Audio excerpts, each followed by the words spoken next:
How am I supposed to record this thing? Let's find out.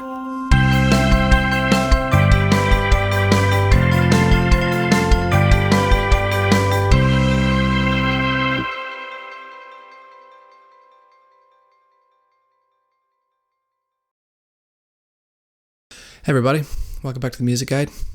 This is episode 4. So we talked before about how to record vocals. I thought this time we could do guitar because they're kind of go hand in hand a lot of the time.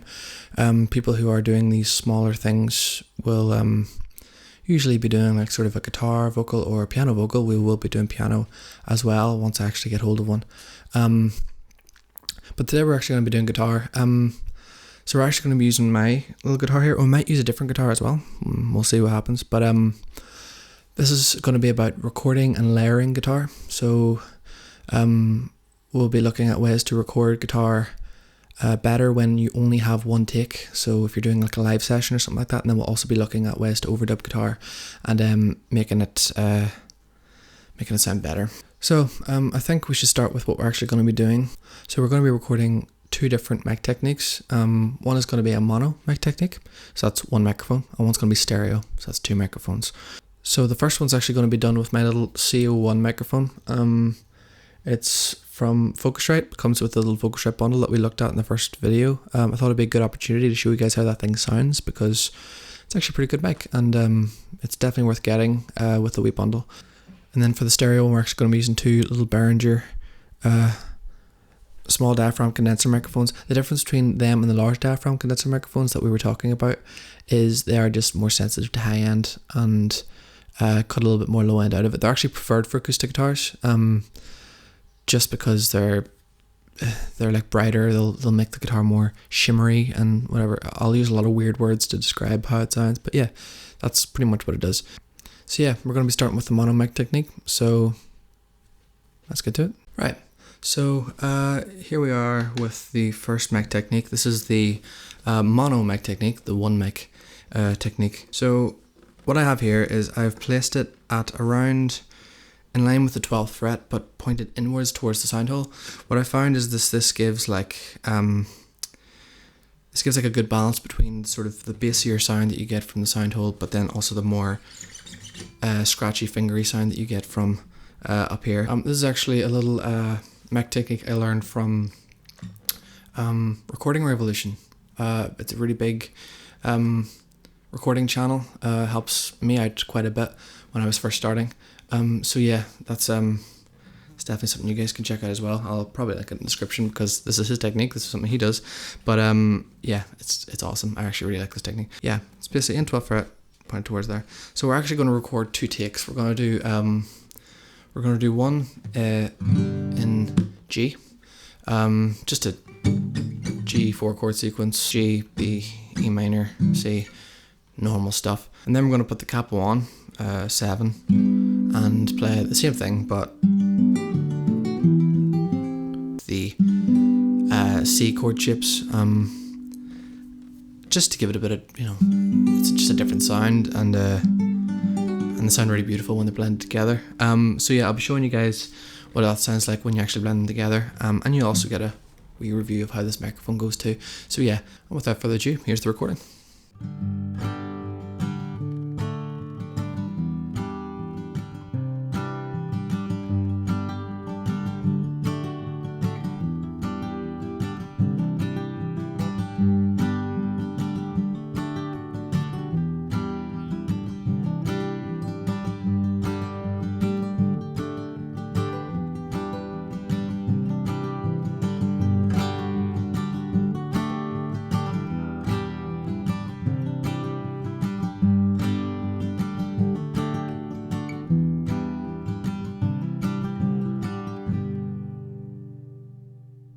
So there you go. That's what this here mono mic technique sounds like.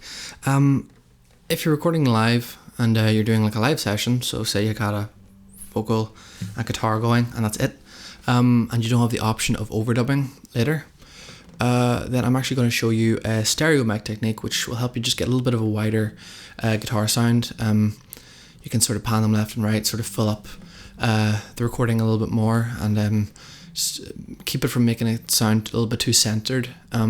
If you have a mono mic, the only real option you have is either to keep it center or move it from either right or left. That can either make it sound really centered or really one-sided. And unless you have a few wee tricks you can play around with. So we're actually going to do a little stereo technique here just to show you how to get sort of a nice 2 mic sound, be able to spread that out a little bit more, and just more mic to play around with. So yeah, here we go. Alright, so we've got the stereo mic technique up here. So this one is pretty funky looking. So it's called an XY pair. The way it works is that you get 2 microphones and you try and get their diaphragms as close together as possible, kind of at a right angle. So this one is actually facing that way and this one is facing this way. It's easiest to do with a pair of small diaphragm condensers like these ones, but you can do it with something like this if you have 2 of them, with a wee bit of figuring out. So we're actually pointed around the 15th fret. I kind of just like to put it right in the middle of the guitar, right in the middle of like the sort of size of the guitar. It just works best for me. I like it that way. If I record any guitar that's just going to be what I'm recording right now, if it's live, I will do this. It just gets like a nice stereo image, and that's what I like with a lot of my recordings. I actually learned this here technique when I was studying in SRC in Armagh, Southern Regional College. So yeah, thanks to them for teaching me this one. Yeah, the biggest benefit to this, the reason why it's not just 2 mics anywhere placed in the thing, some people like to put it down here and one up here, and some people like to mess around a little bit. The reason I like to do it this way is because it eliminates phase. Phase is basically when the sound coming from your instrument or source gets to one microphone before it gets to the other one, and there's a bit of delay, and it causes a bit of it kind of causes some weird artifacts in the recording.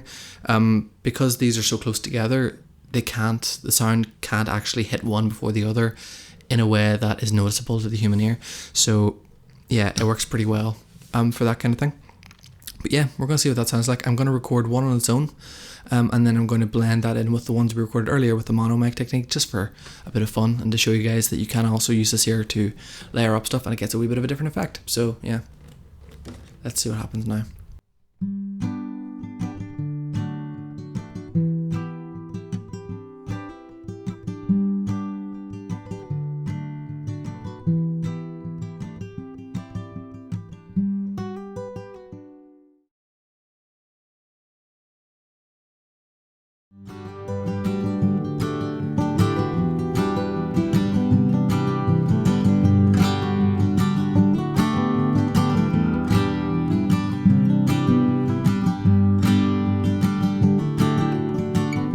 So yeah, that's how you record acoustic guitar. Now don't take this as gospel. You can do whatever you want, whatever way you feel like it sounds best to you. Everyone's microphones are different, everyone's rooms are different, everyone's guitars are different, and everyone's playing is different. So don't worry too much about getting it perfect and exactly the way I'm telling you or anyone else tells you to do. Just experiment. This is just a way to get you started if you have absolutely no idea where to start.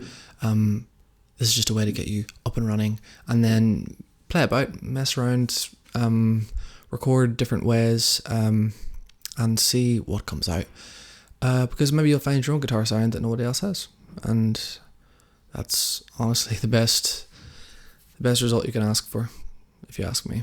But yeah, I think that's me. So if you want to say something, leave a comment. If you liked it, leave a like, and subscribe if you have the time. I will see you in the next video.